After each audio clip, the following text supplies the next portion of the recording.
അധ്യായം 8 എല്ലാം ഞാൻ തുറന്നു പറയാം. നീലിമയുടെ അടുത്ത് തന്നെ ഇരുന്ന് ഫോണിൽ റീൽസ് കണ്ട് ചിരിച്ചുകൊണ്ടിരുന്നു. അവളെ തള്ളിക്കൊല്ലാനുള്ള ദേഷ്യം ഉണ്ടായിരുന്നു നീലിമയ്ക്ക്. പക്ഷേ കൈകൾ കെട്ടിയത് കൊണ്ട് അവൾക്ക് അനങ്ങാൻ പോലും സാധിച്ചിരുന്നില്ല.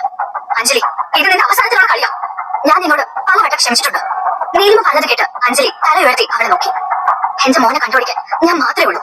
എന്നെ വിട്ടേക്ക്, അല്ലെങ്കിൽ നീ അനുഭവിക്കും, ഉറപ്പായും അനുഭവിക്കും. അഞ്ജലി ഫോൺ മാറ്റി വെച്ച് നീലിമയുടെ അടുത്തേക്ക് വന്നു. ആ ചെക്കൻ ഓടിപ്പോയതിന് ഞാൻ എന്ത് ചെയ്തത്? നിന്നെ പൂട്ടിയിട്ടത് ഞാനാ. എന്നിട്ട് നീ അവിടെ കിടന്ന് എന്നെ ഭീഷണിപ്പെടുത്തുന്നു. ടെക്നിക്കലി അത് കറക്റ്റ് അല്ല. ഞാനാ നിന്നെ ഭീഷണിപ്പെടുത്തേണ്ടത്. അഞ്ജലി, ഞാൻ നിന്നെ ഭീഷണിപ്പെടുത്തിയതല്ല. പക്ഷെ എന്റെ മോൻ എന്തെങ്കിലും സംഭവിച്ച പിന്നെ നിന്നെ ഒന്നും ഞാൻ ബാക്കി വെച്ചേക്കില്ല. എനിക്ക് ഈ ലോകത്ത് അവനേ ഉള്ളൂ. പ്ലീസ് അഞ്ജലി, അവരെ കാണാനായിട്ട് എത്ര നേരമായില്ലേ? ഞാനൊന്ന് പോയി നോക്കട്ടെ. അത് പറഞ്ഞപ്പോൾ നീലിമയുടെ ശബ്ദം ഇടറിയിരുന്നു. അഞ്ജലിക്ക് അത് കേട്ടിട്ടും ഒന്നും തോന്നിയില്ല. അശ്വിനെ അവൾ സ്വന്തം കുടുംബത്തിൽ ഒരാളെ കണ്ടിട്ടില്ല. അതുകൊണ്ട് തന്നെ അവൻ എന്ത് സംഭവിച്ചാലും അവനെ അത് ബാധിക്കില്ല. അഞ്ജലി നീലിമയെ പുച്ഛത്തോടെ നോക്കി. എന്നിട്ട് പറഞ്ഞു, അതെ, കൂടുതൽ ഡയലോഗ് അടിച്ചാ ആ ചെക്കനെ കണ്ടുപിടിച്ച് കൊന്നുകളയാൻ ഞാനെന്ന് തീരുമാനിക്കും. പിന്നെ നിന്റെ സിദ്ധാർത്ഥ വിശ്വയ്ക്ക് പോലും കിട്ടില്ല അവന്. അത് കേട്ട് നീലിമയുടെ നെഞ്ചു പിടഞ്ഞു. അഞ്ജലിയെ കഴുത്തിൽ കുത്തിപ്പിടിച്ച് ചുവരിൽ അടിക്കാനാണ് അപ്പോൾ നീലിമയ്ക്ക് തോന്നിയത്. കൈകൾ കിട്ടിയില്ലായിരുന്നുവെങ്കിൽ അവൾ അപ്പോൾ തന്നെ അത് ചെയ്തേനെ.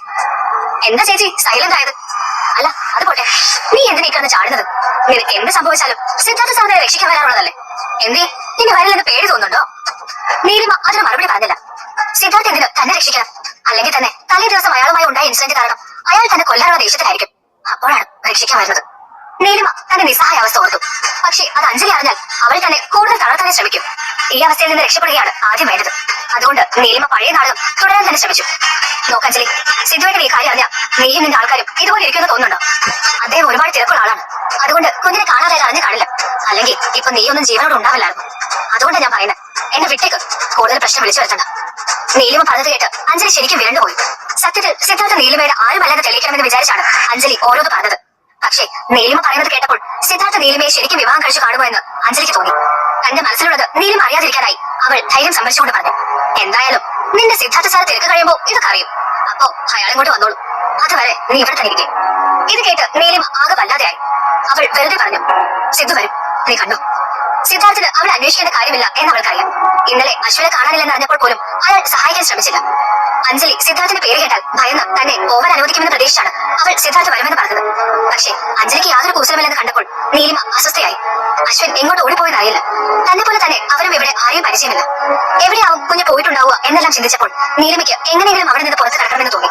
പക്ഷേ അഞ്ജലിയും അവരുടെ രണ്ട് ഗുണ്ടകളും കൂടെ ഉള്ളത് കൊണ്ട് നീലിമയ്ക്ക് അനങ്ങാൻ സാധിച്ചില്ല. അശ്വിന്റെ മുഖത്ത് വല്ലാത്ത വിഷമം ഉണ്ടായിരുന്നു. അമ്മ എവിടെയാവുമെന്ന് ഓർത്ത് അവൻ ശരിക്കും പേടിച്ചു. സിദ്ധാർത്ഥ എഴുന്നേറ്റ് ചെന്ന് വേഷം മാറി വന്നു. അശ്വിൻ അപ്പോഴും കിടക്കയിൽ തന്നെയായിരുന്നു. അവൻ വീണ്ടും പറഞ്ഞു, ഡാഡി, വേഗം അമ്മയെ രക്ഷിക്കണം. ആ ആന്റിക്ക് അമ്മ തീരെ ഇഷ്ടമല്ല. അവരമ്മയെ കൊല്ലും ഡാഡി. അശ്വിൻ, ഞാൻ പറഞ്ഞില്ലേ, ധൈര്യമായിട്ടിരിക്കെ. നിന്റെ അമ്മയെ തൊടാൻ പോലും ആരെയും ഞാൻ സമ്മതിക്കില്ല. അത് കേട്ടിട്ടും അശ്വിന്റെ മുഖം തെളിഞ്ഞില്ല. അത് കണ്ട് സിദ്ധാർത്ഥ ചോദിച്ചു, എന്താച്ചു, നിനക്ക് എന്നെ വിശ്വാസമല്ലേ? അശ്വിൻ മുഖം ഉയർത്തി സിദ്ധാർത്ഥനെ നോക്കി. എന്നാ മോൻ ഇവിടെ ഇരുന്ന് കളിക്കും. അമ്മ വരുമ്പോ മെടുക്കനായിട്ടിരിക്കണം. മേശപ്പുറത്തിരുന്ന ടാബ് എടുത്ത് സിദ്ധാർത്ഥ അശ്വിനെ കൊടുത്തുകൊണ്ട് പറഞ്ഞു, ഇതിൽ ഇഷ്ടം പോലെ ഗെയിംസ് ഉണ്ട്, കളിച്ചോ. അവൻ അത് വാങ്ങിക്കൊണ്ട് ചോദിച്ചു, അമ്മ എപ്പോ വരും? സിദ്ധാർത്ഥ ബോഡിഗാർഡിൽ ഒരാളെ നോക്കി പറഞ്ഞു, എന്ത് സംഭവിച്ചാലും വേണ്ടില്ല, നീലും എവിടെയാണെന്ന് കണ്ടെത്താം, ഉടനെ വേണം, അതിനുവേണ്ടി ഏർപ്പാട് ചെയ്യും. ശരി സർ. ബോഡിഗാർഡ് പുറത്തേക്ക് പോയി. സിദ്ധാർത്ഥോടെ മറ്റൊരു ബോഡിഗാർഡിനെ അകത്തേക്ക് വിളിപ്പിച്ചു. ഭവ്യതയോടെ അയാൾ വന്ന് അവന്റെ മുന്നിൽ നിന്നു. ഞാൻ തിരികെ വരുന്നവരെ അശ്വിനെ നന്നായി ശ്രദ്ധിക്കാം, സിദ്ധാർത്ഥ് ബോഡിഗാർഡിനോട് പറഞ്ഞു. ഡാഡി എങ്ങോട്ട് പോവാ? മോനെ, എനിക്കിന്ന് കുറെ ജോലികളുണ്ട്. അമ്മയെ കൂട്ടിക്കൊണ്ട് വരാൻ ഒരു അങ്കിളിനെ കൂടി വിട്ടിട്ടുണ്ട്. അമ്മ വരുന്നവരെ മോൻ ഈ അങ്കിളിന്റെ കൂടെ ഇരിക്കെ. അങ്കിൾ ഇതില് മോന് വേണ്ട ഗെയിംസ് ഒക്കെ ഇൻസ്റ്റാൾ ചെയ്തു തരും. ഞാൻ പോയിട്ട് പെട്ടെന്ന് വരാം, സിദ്ധാർത്ഥ് പറഞ്ഞു. പക്ഷേ അശ്വിൻ സിദ്ധാർത്ഥിന്റെ കാലിൽ കെട്ടിപ്പിടിച്ച് കരയാൻ തുടങ്ങി. എനിക്ക് ഒറ്റയ്ക്ക് ഇരിക്കാൻ പേടിയാ ഡാഡി, ഞാനും ഡാഡിയുടെ കൂടെ വരും. പെട്ടെന്ന് വന്ന ഭാവത്തിൽ സിദ്ധാർത്ഥ് ബോഡിഗാർഡിനെ നോക്കി. മുറിയിൽ നിന്ന് പുറത്ത് കടക്കാൻ കഴിയാതെ നീലിമ വല്ലാതെ വീർപ്പ് കൂട്ടി. അഞ്ജലിയും ആളുകളും മുറിയിൽ തന്നെ ഇരിക്കുന്നത് കാരണം അവൾക്ക് ഒന്ന് കുതിരാൻ പോലും സാധിച്ചില്ല. അപ്പോഴാണ് അച്ഛൻ വാസുദേവൻ അവിടേക്ക് കയറി വരുന്നത്. അയാളെ കണ്ടപ്പോൾ നീലിമ മുഖം തിരിച്ചു കളഞ്ഞു. അയാളെ അച്ഛനായി കാണാൻ വരെ അവൾക്കിനി സാധിക്കില്ലായിരുന്നു. അത്രത്തോളം അയാൾ മകളെ ദ്രോഹിച്ചു കഴിഞ്ഞു. ഇപ്പോൾ അവളുടെ ഏക ആശ്രയമായ കുഞ്ഞിനെയും അവളിൽ നിന്ന് അകറ്റിയിരിക്കുന്നു. വാസുദേവൻ നീലിമയെ ശ്രദ്ധിക്കാതെ അഞ്ജലിയുടെ അടുത്തേക്ക് നടന്നു. അഞ്ജലി അച്ഛനെ കണ്ട് എഴുന്നേറ്റ് നിന്നു. എന്തായി മോളെ, അതിനെ കിട്ടിയോ? ഇല്ല അച്ഛാ, ആ ചെക്കൻ പഠിച്ച കളനാണ്, എവിടെയെങ്കിലും കയറി ഒളിച്ചിരിപ്പുണ്ടോ? അഞ്ജലി പറഞ്ഞു. നീലിമയ്ക്ക് അത് കേട്ട് വല്ലാതെ ദേഷ്യം വരുന്നുണ്ടായിരുന്നു. വാസുദേവൻ പറഞ്ഞു, ആ പേര ചെറുക്കൻ എവിടെ പോയാലും ഞാൻ കണ്ടുപിടിക്കും. നിങ്ങൾക്ക് നാണല്ലേ ചെറിയൊരു കുഞ്ഞിനെ വെച്ച് വില പേശാൻ? ഞാൻ കുറച്ചുകൂടെ അന്തസ് നിങ്ങൾക്ക് പ്രതീക്ഷിച്ചിരുന്നു. നീലിമ നിയന്ത്രണം വിട്ട് പറഞ്ഞു. അതേടി, ഞങ്ങൾക്ക് അന്തസ്സില്ല. തന്തയില്ലാത്ത കൊച്ചിനെ കൊണ്ട് നാട്ടിലേക്ക് വന്ന നിനക്ക് ഭയങ്കര അന്തസ്സാണല്ലോ.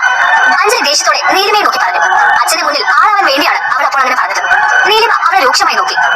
അഞ്ജലി, ഇപ്പോഴും നിനക്ക് ഞാൻ തന്നെ ഔദാര്യമാണ് നിന്റെ ജീവിതം, അത് മറക്കരുത്.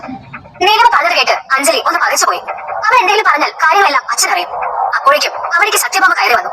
നീലിമയെ കെട്ടിയിട്ടിരിക്കുന്നത് കണ്ടപ്പോൾ അവർക്ക് ഉള്ളിൽ സന്തോഷം തോന്നി. അവൾ പറഞ്ഞു, അതെ, എനിക്കൊരു കാര്യം സംസാരിക്കാനുണ്ട്, ഒന്ന് വന്നേ. സംസാരം നീലിമ കേൾക്കാതെ ഇരിക്കാനാണ് അവർ വാസുദേവനെ പുറത്തേക്ക് വിളിച്ചത്. സത്യഭാമയ്ക്ക് പിന്നാലെ അഞ്ജലിയും വാസുദേവനും മുറിയിൽ നിന്നിറങ്ങി. അല്പം മാറി നിന്ന് അവർ സംസാരിക്കാൻ തുടങ്ങി. ദൂരെ ആയിരുന്നത് കൊണ്ട് നീലിമയ്ക്ക് അവരുടെ സംസാരം കേൾക്കാൻ കഴിഞ്ഞില്ല. എന്തായാലും തനിക്കെതിരെയുള്ള എന്തെങ്കിലും പ്ലാൻ ആയിരിക്കുമെന്ന് അവൾ ഉറപ്പായിരുന്നു. സത്യഭാമ ഭർത്താവിനെ നോക്കി പറഞ്ഞു, അല്ല, നിങ്ങൾക്കെന്താ വെളിവില്ലാതെയോ? ആ സിദ്ധാർത്ഥ വിശ്വ ഇവിടെ പോലെ ഒറ്റ വിവാഹം ചെയ്യുമെന്ന് ആരെങ്കിലും വിശ്വസിക്കോ? എന്നെ എവിടെയോ തെന്നിത്തിരിച്ച് നടന്ന് തിരിച്ചു വന്നതാണെന്ന് എനിക്ക് തോന്നുന്നത്. അതുവരെ തെരുവ് തനിക്ക് ജനിച്ച കൊച്ചായിരിക്കും, അല്ലാതെ സിദ്ധാർത്ഥ മണ്ടനാണെന്ന് എനിക്ക് തോന്നുന്നില്ല. അപ്പോ അവൻ മകനാണെന്ന് സിദ്ധാർത്ഥ പറഞ്ഞതോ? വാസുദേവന്റെ ചോദ്യം കേട്ട് ഇനി ഒരു പക്ഷേ അത് അവന്റെ കുഞ്ഞ് തന്നെ ആയിരിക്കുമെന്ന് അഞ്ജലിക്കും സത്യഭാമയ്ക്കും സംശയം തോന്നി. അത് വെറുതെ പറഞ്ഞതാവും അച്ഛാ, അഞ്ജലി പറഞ്ഞു. അത് കേട്ട് വാസുദേവന്റെ മുഖത്ത് വിഷാദം നിഴലിച്ചു. അത് അശ്വിനെയും നീലിമയും ഓർത്തായിരുന്നില്ല. മകനെ വെച്ച് വിലപേശിയാൽ സിദ്ധാർത്ഥന്റെ കമ്പനിയുമായി സഖ്യം ഉണ്ടാക്കാമെന്നും അതുവഴി ബിസിനസ് രംഗത്ത് ഏറെ നേട്ടങ്ങൾ ഉണ്ടാക്കാമെന്നുള്ള തന്റെ പദ്ധതികൾ ഇനി നടക്കില്ലല്ലോ എന്നോർത്താണ് വാസുദേവൻ വിഷമിച്ചത്. അല്ല മനുഷ്യ, നിങ്ങൾ ഇങ്ങനെ വിഷമിച്ചിരുന്നിട്ട് എന്താ കാര്യം? ഞാൻ അപ്പോഴേ പറഞ്ഞതല്ലേ ഇവളും ആ സിദ്ധാർത്ഥുമായി ബന്ധമൊന്നും കാണില്ലെന്ന്. അതെ അച്ഛാ, എനിക്ക് അങ്ങനെ തന്നെ ഇപ്പൊ തോന്നുന്നത്, അഞ്ജലി പറഞ്ഞു. വാസുദേവൻ സംസാരിച്ചില്ല. അയാൾ എങ്ങനെയെങ്കിലും സിദ്ധാർത്ഥന്റെ ബിസിനസ്സിൽ പങ്കാളി ആവണമെന്ന ചിന്തയിലായിരുന്നു. മനുഷ്യ, നിങ്ങളൊരു കാര്യം ചെയ്യും, നേരത്തെ പ്ലാൻ ചെയ്ത പോലെ സുധാകരമായി ഇവിടെ കല്യാണം നടത്താൻ നോക്ക്. അതായപ്പോ നല്ലത്. അയാൾക്ക് പൂത്ത കാശുണ്ടല്ലോ, നമുക്ക് ആരായാലും എന്നാ കാശ് കിട്ടിയാ പോരെ. സത്യഭാമ തന്മയത്വത്തോടെ കാര്യം അവതരിപ്പിച്ചു. അമ്മ പറഞ്ഞതാ ശരിയച്ച, നമുക്ക് അങ്ങനെ തീരുമാനിക്കാം. നീലിമയെ ആ കിളവനെ കൊണ്ട് കെട്ടിക്കാൻ അഞ്ജലിക്കായിരുന്നു കൂടുതൽ തിടുക്കം. അങ്ങനെയാണെങ്കിൽ സിദ്ധാർത്ഥന സുന്ദരനായ ബിസിനസ്സുകാരനെ നീലിമയുടെ ജീവിതത്തിൽ നിന്നും എന്നേക്കുമായി ഒഴിവാക്കാമെന്ന് അവൾ ചിന്തിച്ചു. അതിന് സുധാകരൻ പിണങ്ങിപ്പോയില്ലേ? ഇനി അയാൾ സമ്മതിക്കൂ? വാസുദേവൻ ചോദിച്ചു. അത് കേട്ട് സത്യഭാമ കൊഞ്ചിനോട് പറഞ്ഞു, ചെറുപ്പക്കാരി കൊച്ചിനെ കെട്ടിച്ചു തരാമെന്ന് പറഞ്ഞപ്പോ ഓടി വന്നവനല്ലേ അയാൾ. നിങ്ങൾ വിളിച്ച ഇനിയും സുധാകരൻ ഓടി വരും. പെട്ടെന്നായിക്കോട്ടെ, ആലോചിച്ച് നിൽക്കാനൊന്നും സമയമില്ല. എത്ര നാൾ നമുക്ക് ഇതിനെ നീട്ടിക്കൊണ്ടുപോകാൻ പറ്റും? വാസുദേവന്റെ മുഖം അപ്പോഴും തെളിഞ്ഞില്ല. അയാൾക്ക് സിദ്ധാർത്ഥന്റെ കോടികളോടായിരുന്നു അപ്പോഴും കമ്പം. എന്തേലും ചെയ്യാം. വാസുദേവൻ പറഞ്ഞത് കേട്ട് അഞ്ജലിയും സത്യഭാമയും ആശ്വാസത്തോടെ പരസ്പരം നോക്കി. നീലിമയെ ഒരു ഊരാക്കുടുക്കിലേക്ക് തള്ളിവിടാൻ അവർ തിടുക്കം കൂട്ടി.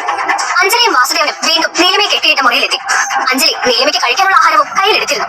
വാസുദേവൻ മുറിയിലേക്ക് ആദ്യം കടന്നു ചെന്നു. അയാളെ കണ്ട് നീലിമ തല ഉയർത്തി ഒന്ന് നോക്കി. അശ്വിനെ കാണാതായത് മുതൽ അവൾ ഭക്ഷണം കഴിച്ചിട്ടില്ല. അതിന് ക്ഷീണം അവളെ വല്ലാതെ തളർത്തിയിരുന്നു. നീലിമയുടെ തളർന്ന അവസ്ഥ കണ്ടതിന് ശേഷവും വാസുദേവന് അവളോട് യാതൊരുവിധ സ്നേഹമോ അടുപ്പമോ തോന്നിയില്ല.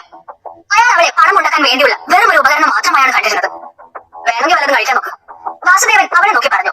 നീലിമ ക്ഷീണത്തോടെ തല ഒന്ന് ഉയർത്തി. അവളുടെ അവസ്ഥ വളരെ ദയനീയമായിരുന്നു. അഞ്ജലി കയ്യിലിരുന്ന ഭക്ഷണപ്പൊതി അവൾക്ക് നേരെ നീട്ടി. എന്നിട്ട് പറഞ്ഞു, ഇന്നാ കഴിക്ക്, ഇനിയിപ്പോ പട്ടിണിക്കിട്ട് കൊന്നത് വേണ്ട. അഞ്ജലി പറഞ്ഞത് കേട്ട് നീലിമ സങ്കടത്തോടെ അവളെ നോക്കി. അവളും താനും ഒരേ അച്ഛന്റെ മക്കളാണ്. പക്ഷേ എല്ലാം മറന്നുകൊണ്ട് അവൾ തന്നെ ദ്രോഹിക്കുന്നു. അച്ഛൻ പോലും അത് ഓർക്കുന്നില്ല. എന്താ നീ നോക്കുന്നത്?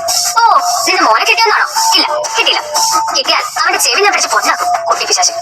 ഇടയ്ക്കിടയ്ക്ക് അഞ്ജലി അശ്വിന്റെ കാര്യം എടുത്തിരുന്നത് തന്നെ പ്രകോപിപ്പിക്കാനാണെന്ന് മനസ്സിലാക്കിയ നീലിമ ഒന്നും തിരിച്ചു പറഞ്ഞില്ല.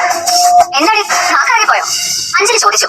നീലിമ ദേഷ്യത്തോടെ പറഞ്ഞു, വേണ്ട അഞ്ജലി, നിന്റെ ഉദ്ദേശം നടക്കാൻ പോകുന്നില്ല. നീ എന്നെ പ്രകോപിപ്പിച്ചാലും ഞാൻ ദേഷ്യപ്പെടില്ല. കാരണം എന്റെ കുഞ്ഞ് മാത്രമേ ഇപ്പൊ എന്റെ മനസ്സിലുള്ളൂ. ഓ, എന്നെ ഇനി അവനെ നോക്കണ്ട. ഇപ്പൊ തന്നെ വല്ലവനും തട്ടിക്കൊണ്ടുപോയി കണ്ണു ചുവന്ന് ഭിക്ഷിക്കിരുത്തി കാണും.